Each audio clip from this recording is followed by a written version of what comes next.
The second prohibition that begins with Yuzayim B'Tammuz and continues straight through the Tisha B'Av is the prohibition against taking a haircut. You're not allowed to cut the hair on your head. You should not cut the hair anyplace else on your body.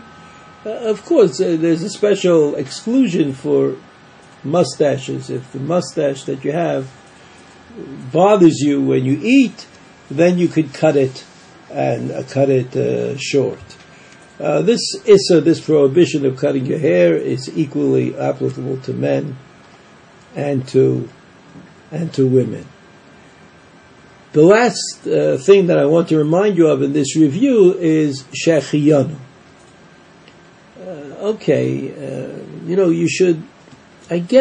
You should avoid saying shechiyanu. You know that the Ran at the end of Psochim, also the Ran at the end of Sukkah, asked the question of why we don't say shechiyanu on Sfiras HaOmer. There's a mitzvah, it could be a mitzvah min Torah according to the Rambam. Why not say shechiyanu? So after all, mitzvot and shechiyanu go together. So the Ran there says that, the mitzvah of Sfiras HaOmer, even though we're doing a mitzvah min Torah and we're counting every day, it nevertheless reminds us of the fact that the Beit HaMikdash has been destroyed and that we cannot do the mitzvahs that we are supposed to do when Shavuot, or the 49th or 50th day of the Sfira, come.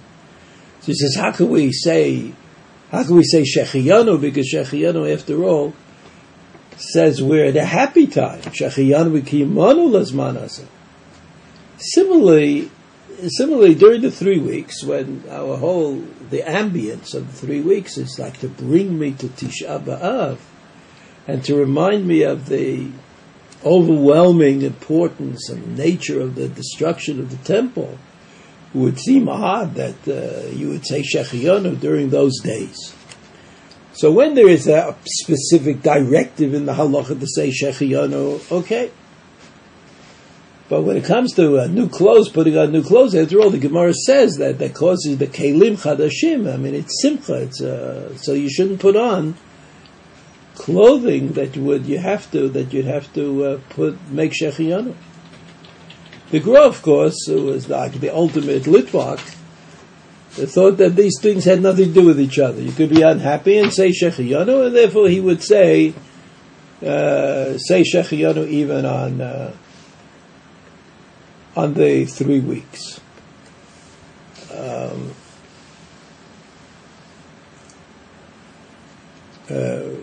Let's say Pidyon Aben, right? Redeeming the firstborn son. The Gemara says, or a Brit Milah. Pidyon Aben, the Gemara says you have to say Shechiyanu. A Brit Milah, we know that the minhag in Eretz Yisrael is to say Shechiyanu, not in Chutz La'aretz, but in Eretz Yisrael. So in those cases, we do say Shechiyanu. And there's a clear directive.